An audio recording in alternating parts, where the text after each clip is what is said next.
So I just want to start by saying this is a disclaimer, obviously not legal advice. And I am going to be going through sort of following up on Gary's some historical review. And of course, I can't catch everything. So this is just intended to serve as a general overview. So I have to be honest, when I was asked to speak, I was really flattered, but I struggled more than usual to come up with what I wanted to talk about because it was hard for me to initially get my head around what do the people coming this morning want to hear about? What's going to interest the most number of attendees? The only thing I know about the attendees is that they like to learn because if you're showing up at 8:30 in the morning on a beautiful fall day to watch some PowerPoint presentations about estate planning, you have a love of learning that I share with you. Just to help me get a sense of some of the interest in the room, can you please raise your hand if your estate planning has any focus on special needs planning? Okay, so I'm getting at least a third of the room. All right. And can you please raise your hand if you have done your estate planning or reviewed it with an attorney in the last 5 years? Okay, so that's got to be like 90% of the room. Okay. And for those of you attending, how many times is this? Please raise your hand if this is your first time attending this event. That's a lot. Okay, great. Well, welcome. So for a bit of background to orient you about how I'm going about my presentation, I spent my first 10 years in DC as a policy person. I also have a master's in public affairs. And what I envisioned doing for my career was working as a policy wonk at the state or the federal level, and I focused on Medicare and Medicaid policy. So my orientation was always around policy analysis and implementation. But after about 10 years, I decided to do a career change into the special needs planning and elder law world, and I really see my practice as the intersection of estate planning and public benefits. The reason is because I really wanted to better understand how these policies are affecting people on the ground and how to better help them plan for it. So my presentation is going to actually zoom out, and we didn't arrange it this way, but I observed that each presenter, we started with our most technical presentation, and we've successfully zoomed out. And so mine is certainly going to be the 30,000-foot view, which if I were in your shoes, I think is the best way to arrange it because by now I think some people's brains might be a little zapped with the review of IRC section, this and that. So I'm going to help provide some context around what the prior presenters were doing and help us understand where to go. To do that, I'm going to pick up with what Gary was doing and do some historical perspective. And then based on that historical perspective, if we can look at the past as a helpful indicator of what's to come, try to give some guidance from where I sit, from the trends I see from my clients and as a policy analyst about where we're going, and then how to adapt our estate planning.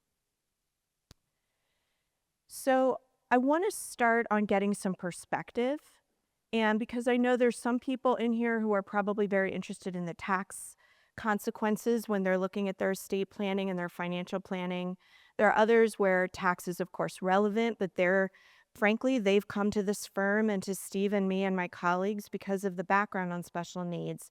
I'm really focusing on the most consequential tax law and the most consequential federal laws that have shaped our public benefits program.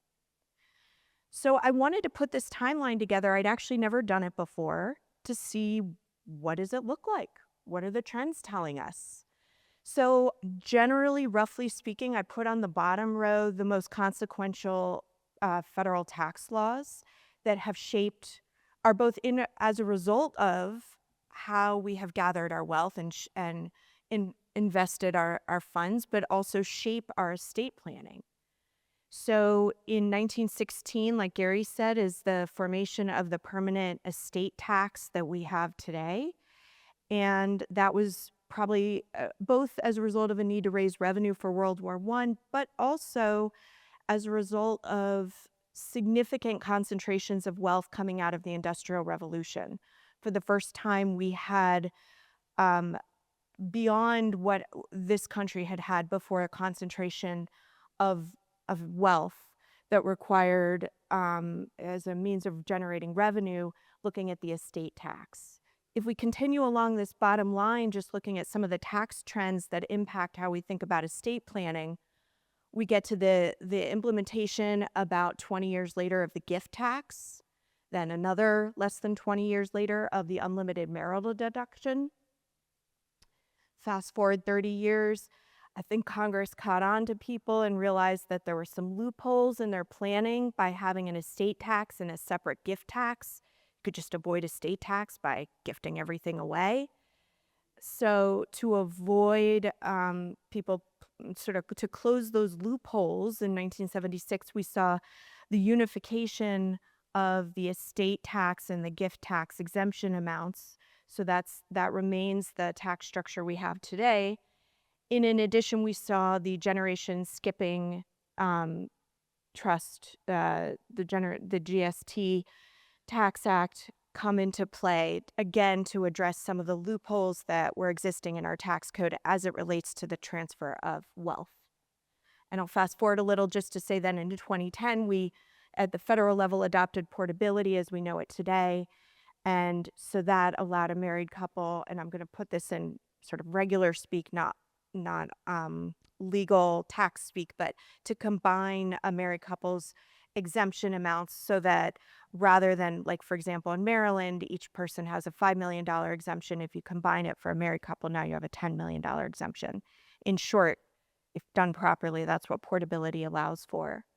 So at the very highest possible level, leaving out lots of other important details, those are some of the major tax legislation in the 20th century that has informed our estate planning. And on the next slide, I'm going to talk about what's happened in the last 10 years.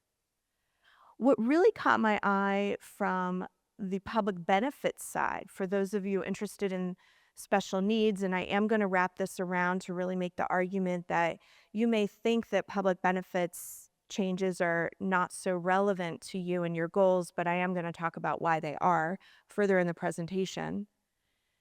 You see the establishment of the Social Security Act in 1935, but other than that, you really see some bunching in when we built the system that we have today. In the 60s through, I would say the mid 60s through the early 70s is when we saw the Medicare and Medicaid programs established. We saw a number of other programs that don't get as much lip service, but that are really vital to the way that a lot of our public benefits and supports work today. And then what we started to see in the 90s is, again, another cluster of activity. There's a number of things I could point to, but among them, in 1993, we saw OBRA, which was legislation that really codified, it really created the foundational statutory framework for special needs trusts to allow for the preservation of assets for people with disabilities, but to continue receiving public benefits. So it was a really important tool. It had existed, but this formalized it and really created more of the structure we know today. We also had in 1999 the landmark Supreme Court case that Ruth Bader Ginsburg wrote the majority opinion, Olmstead, which really was, I think, the capstone of the activity we saw in the 90s, which was the recognition that there was a horrible practice of institutionalizing our fellow Americans who had disabilities and essentially warehousing them. And there had been a movement in the 80s and 90s to start moving away from that, but the legislation and the judicial activity we saw in the 90s was really what laid the foundation for what we have today to try to enable these people to live a life with dignity in our community. So just from a getting perspective on what affects our estate planning, both on the tax side and the transfer of wealth side, but as well for those of us that are focused on special needs planning, I think these are the most foundational pieces of legislation in the last century. Jumping forward then is what have we seen in the 21st century? Probably, honestly, what comes up most often for me is the ABLE account and the modifications that keep being made to that, but to enable another vehicle and perhaps a less onerous vehicle for people with disabilities to save money. Um, I will say that the public health emergency of the early 20s of this century really kind of mucked us all up. So it's hard to even comment from a legislative perspective. It was a very unique point in time, and we're getting back to figuring out now what is our new normal. And I'm going to talk in just a minute about what I perceive to be that new normal.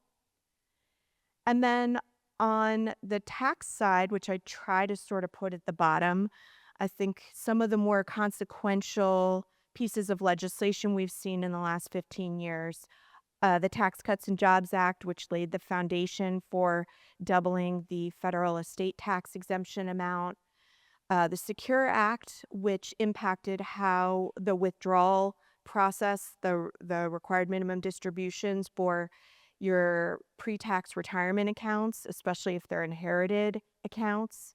I think that has really significantly started to affect how we think about our investments because these accounts do have a lot more strings attached to them with what we can do for planning purposes.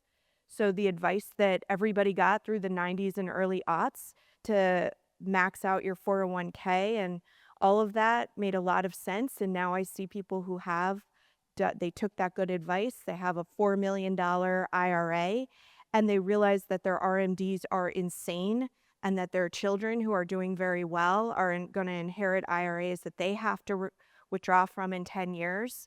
And a lot of that good savings they did is not fully recognized because of the income tax bracket structure. So it'll be really interesting to see for CFAs and estate planning attorneys how the Secure Act and are now seeing, I think, the first generation of people with seven-figure pre-tax retirement accounts, how that might shift our retirement strategies going forward. And then we have the One Big Beautiful Bill Act, which continues to make modifications to the tax structure, which kind of gets me to what are some of the themes. So in the let's get perspective, what have we seen historically to help us predict where these policies are going and how we can change our estate plan? What are some of the themes I'm seeing both in the legislation, but then in my office and in the seminars that I'm attending? What I'm seeing is ongoing tinkering with the tax code. I think for folks in this room, you're well positioned. It's something we have to keep up with. There are material changes to the tax code that are affecting all different sorts of planning, from capital gains and what's the basis to the income tax brackets. What are options to minimize the income tax on inherited IRAs? These are all questions now that are really coming to the fore. And I think we're going to continue to change. I don't know if we're going to see any I'm not hearing a big new landmark legislation like when they established the unlimited marital deduction. That's a seismic shift, right? Establishing a gift tax is a seismic shift. I would argue doubling the estate tax exemption amount is important. That's big news. I wouldn't say that's a seismic shift. I don't know that we're in an era of policy tax making now because of the gridlock that we're going to see seismic shifts in the laws themselves. But I do think we're going to continue to see a lot of important modifications of the laws that are going to require regular education. On the public benefits side, my observation is we are in an era of retrenchment, and I would say that the benefits are being pulled back in two very important ways. One way that we're seeing retrenchment is who can access the benefits, just baseline benefits eligibility.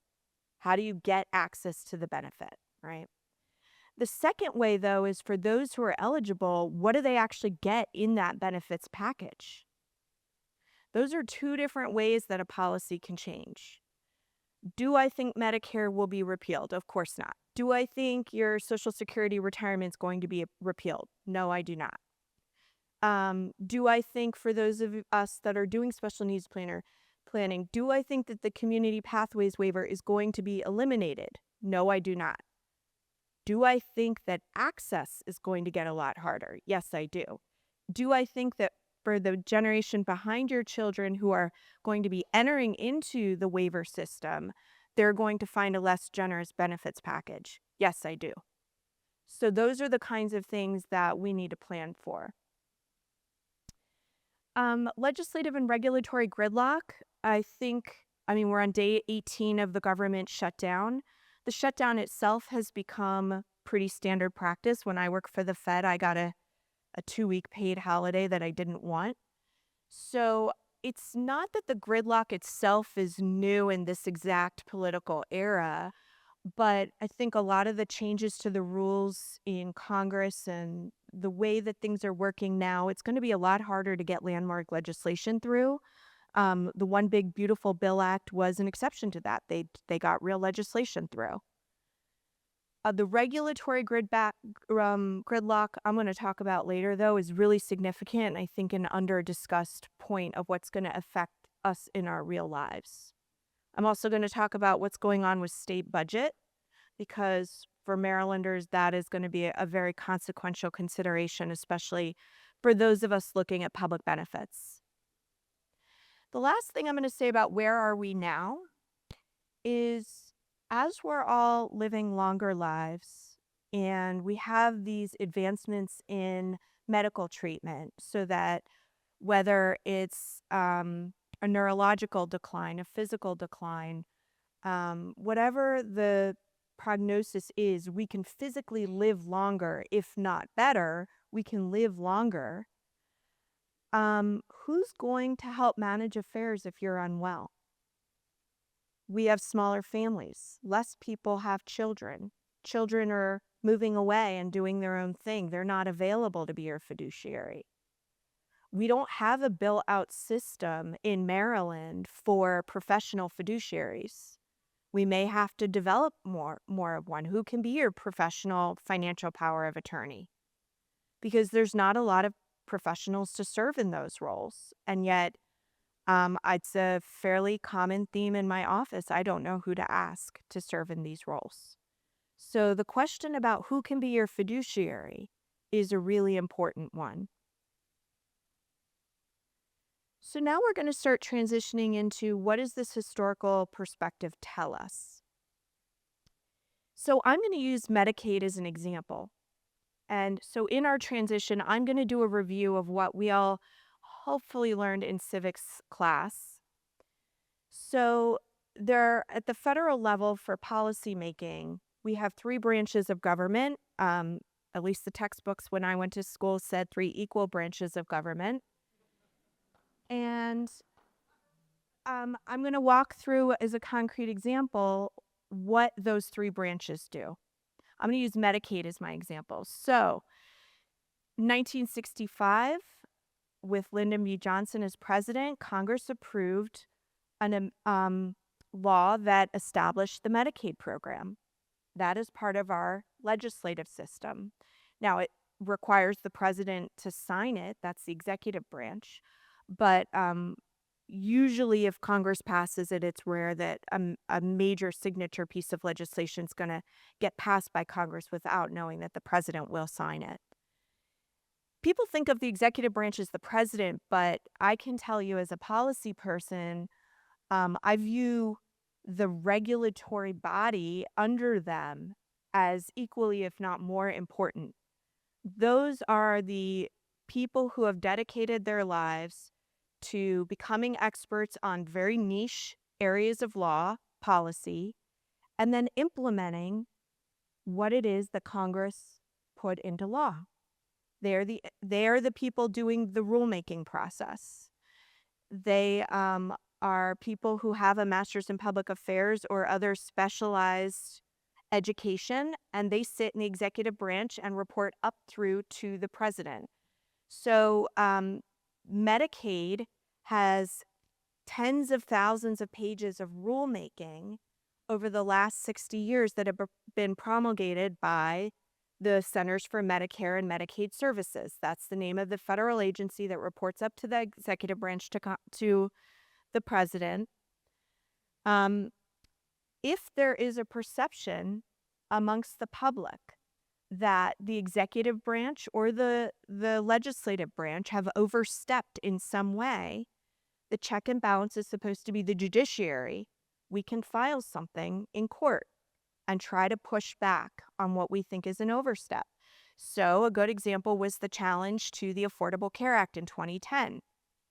So, there was a challenge that this law went too far. It tried to authorize things that were outside of um, the appropriate purview of either the executive or the legislative branch. That's an example of where the judiciary stepped in and weighed in on the Medicaid program, and at the time protected the subsidies that have helped to expand Medicaid. Okay, so that is the branches of government. And then we look at federalism. Federalism is the interplay between the federal, the state, and the local government. What's really complicated about Medicaid specifically is that we use this word as if it's a singular thing. But Medicaid is actually a series of programs, dozens of programs that are all rolled up under the umbrella term Medicaid. It doesn't mean just one program. Medicaid covers more than a quarter of health insurance for children in America. So it's just their health insurer. They get health insurance through Medicaid. Medicaid covers low-income working adults, pregnant women, but Medicaid is also the program that covers nursing home care. And through legislative enactments in the 80s, we now have the waiver system. We're waiving out of institutionalized care and allowing people with disabilities to receive services at home that are paid for by Medicaid. Medicaid is a federal-state partnership. The federal government puts in place the framework, and then the states adapt it. And it is materially different state to state. That's why Steve mentioned if you need Medicaid long-term care, we may have to go look at Delaware because the rules in Delaware are really different from Maryland, and they're different in Maryland from DC. So there's the federal, the state, and then there's even a role to play for the local government with Medicaid. The county health department can be involved in doing level of care assessments. I live in Montgomery County. Our Department of Health actually does the Medicaid application assessments for long-term care applications. So that's just one example of how, in theory, all of these different elements come together to affect policy. And then what do you see? You say, well, I live in Rockville, Maryland. My mother has progressive Alzheimer's and doesn't have enough money to pay for memory care. What do? I'm going to need to help her apply for medical assistance, that's Medicaid, long-term care. Then I'm looking through how all these wheels are grinding together to get to the end result of an application where my mother can have Medicaid paid for by both the state and the federal government receive coverage in a nursing home. So then briefly, what can we expect? What does this mean going forward? At the federal level, we all know that there are massive layoffs underway and more expected. So even if the public benefit piece feels irrelevant to you, you should be aware, for example, at the IRS, 25% of the staff took early retirement and another 1,000 people were laid off last week. So I think you should expect some long wait times. And if us in the estate planning community are looking for novel estate planning approaches and we want to request a private letter ruling to get sort of a blessing on some kind of new arrangement to expand and move forward our estate planning field, well, I think we should expect a pretty long wait for that private letter ruling in this current environment. So I think what we're going to see is the impact of the staffing at the federal level. Like I said, ongoing tinkering of tax code. Medicaid, it's a bit TBD. A lot of the changes proposed in the One Big Beautiful Bill Act are scheduled to go into effect after the next midterm election. But what I will say is that the rollback of other benefit programs like food stamps, for example, which isn't actually called food stamps, but that's how people know it. The way that a lot of these programs are structured is they share resources in IT and staff and infrastructure. So by rolling back a lot of other programs, there are going to be ripple effects to programs that on paper are seemingly unrelated. So it's a bit to be determined at the federal level, but I think we're going to continue to see for the next couple years attempts to scale back the programs, which could also, depending on how you want to really view it, as attempts to improve the integrity of the program and to get it back to its original purpose in 1965. Medicare. All right, so this is also one where I think the impacts are going to depend on your vantage point. What am I hearing? I'm hearing Medicare Advantage. They are rolling back PPOs. If you don't see it this year, we're entering open enrollment season. You're going to see it next year. You may get grandfathered in, but going forward, there's private plans are not going to be offering PPOs. They're going to move to an HMO locked-in network system. And on the original Medicare side, we're seeing substantial rate increases for supplemental Medicare programs. You could argue that is a market correction, and you could argue that that is the result of the incredible instability in the health insurance market as a result of what we're seeing on the Medicaid side. So potatoes, however you see it, that's what's happening out there in the real world. And for retiree benefits, Social Security, I think for those of us that have not yet started receiving Social Security retirement, we can expect them to continue making small changes that might push back when we can receive benefits or full retirement age. I think people that have already elected, I think it's very unlikely there'll be a rollback of their benefits, but I think for people who are millennials and young Gen X, they would be well advised to consider not that the program's going to disappear, but that it will roll back in some way. Again, how does this affect our planning? Maryland. Dudes, we got to balance our budget, but we actually have to balance it. There's only two levers: cuts and more revenue. There are no other levers, right? So what did they do last year? I mean, legislatively, what they did was very predictable. They raised taxes. They have to generate revenue. And they made as many cuts as Marylanders could stomach. There were some pretty difficult cuts proposed for DDA and the waiver system. We were fortunate to fend a number of them off, but I think from a revenue standpoint, we can expect those proposed cuts to continue. It won't be until January until we know whether Maryland continues to face the level of shortfall that we did last winter. But if you just look at it from the standpoint of thousands of Marylanders losing their job and claiming unemployment benefits, as one example, and no longer paying income taxes, just from that example alone, I think the writing is on the wall about where our budget is likely to land this winter, but we'll see. The state is going to have no choice but to try to hold the line on their expenses. Maryland Fast Facts. If you are a policy person, I really recommend Kaiser Family Foundation. They have really, really interesting data if you're interested in data. The facts, one thing that often comes up for people in the Medicaid world is this differential right here. 9% of enrollees in Maryland Medicaid have a disability. They're receiving benefits as part of a disability community. But that accounts for almost a third of the spend. There's similar statistics on the long-term care side about the number of seniors enrolled versus the spend on long-term care. And this graph is greatly exaggerated, even more so on the federal level.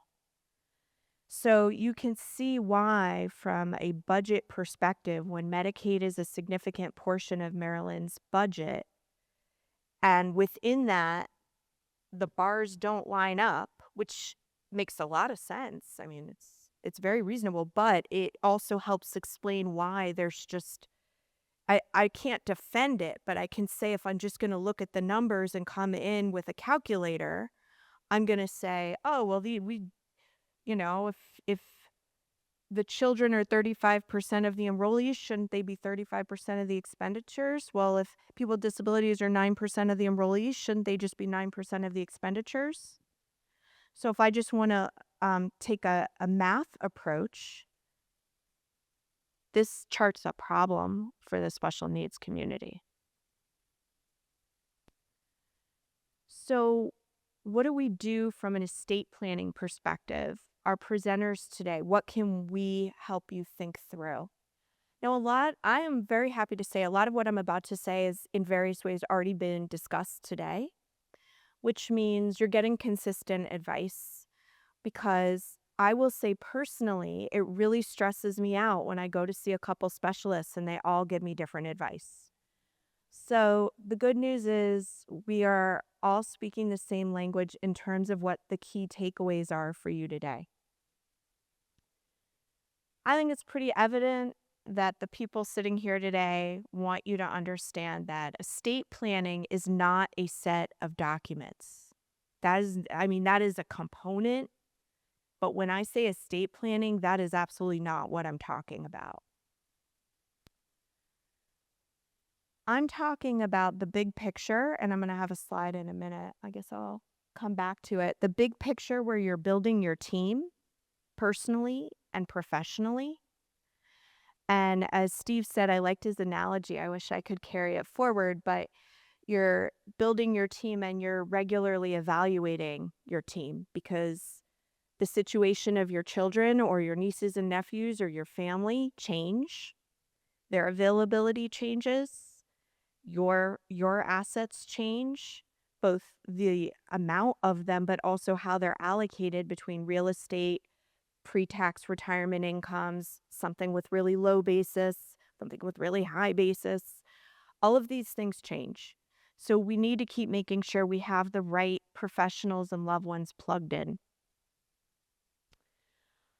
I've found myself more and more saying to my clients have been coming in very anxious lately, and that's probably in part because my professional focus tends to be on special needs and elder law, and there's a lot to be anxious about there. One thing I've been saying more and more is let's just look at this as your 5-year plan. I think it is too much and unrealistic pressure to put on yourself to say this is going to be the plan. Maybe it will be fine, but let's take a bite-sized chunk, what we know now, and consider what makes sense based on the inputs I have now for the next 5 years. And I'll commit to re-reviewing in 5 years. The communication component is key. There is no central repository of your values, your assets, what you have planned, except in your head, unless you write it down or you tell it to people. And if you are unfortunately in a situation where you're navigating family dynamics that are problematic or concerning to you, I really do urge my clients, the more that you can communicate what your plans are and why, the more you can do your part to help prevent the communication breakdown in the future, because it reduces surprise and it makes it clear this is what you want and why, so that it's not left to the next generation to try to figure out. And then last, as Steve talked a lot about, he had great examples of flexibility. Where can you build in flexibility into your estate plan? One of the most basic ones that I like my clients to think about, this isn't the right one for everyone, so I'm not saying you should do this. But did you know in your financial power of attorney, you can give your successor agent the authority to select another agent? So let's say your spouse is your agent and your eldest daughter, because it's always the eldest daughter, your eldest daughter is your successor agent. Did you give that daughter the authority to name someone else in case you never revisit the document and life evolves and she can't do it? The answer may be that's not a good fit in my family, and that's fine. But that's the kind of flexibility I'm talking about. The last thing I'll just say as a homeowner, just like remodeling, this is going to take longer than you expect it will. Um, Listening to Steve go through his presentation, there's a lot to digest there. So give yourself some time. This is at least a several month process involving the team, right? So it's not going to be a meeting or two. A lot of people talked about goals. And so the thing I want to emphasize about goals, and this is part of the 5-year taking a bite sized chunk. One of the more interesting things in doing this work that I've noticed is that very rational, logical people have different goals. I did not know that. I have clients that say with a completely straight face they do not care about charitable giving. And I have other clients, um, I mean, they can't sleep at night because they're so wrapped up in, they feel they have this um, burden and this honor. They have received a sizable inheritance, and how to create a charitable giving plan that honors that inheritance. Very rational on both sides, but very different goals. And the last thing I'll say about the goals that I have to challenge some of my clients, it's not just what are your goals, but if I wanted you to force rank them, how would you rank your goals? Because we can't always achieve 100% of all goals. And so we have to be realistic about some trade-offs, and that's something that your attorney, your accountant, your financial advisor, and your loved ones can help you do. But I do think that sometimes we need to be honest about what goal is it that's most important to us, and then what goals can we settle for achieving 50% of it. It's not to say it's off the table, but to say if equity is the I want equal distributions across all 3 kids, and that is the most important thing, even though if I did it differently, there'd be a more advantageous tax outcome. But both actual or the appearance of equity is the most important thing, then we're going to do a third, a third, a third, even if you left the whole IRA to the special needs trust, because it would get a more favorable tax income treatment. So neither's better than the other. It's just acknowledging that it's sometimes disappointing, but also you've done your due diligence because you thought it through and you came to a conclusion about accepting the trade-offs as they exist under our current set of rules. And so with that, I think we're right about at time. Very close. I'll wrap up. Thank you all very much.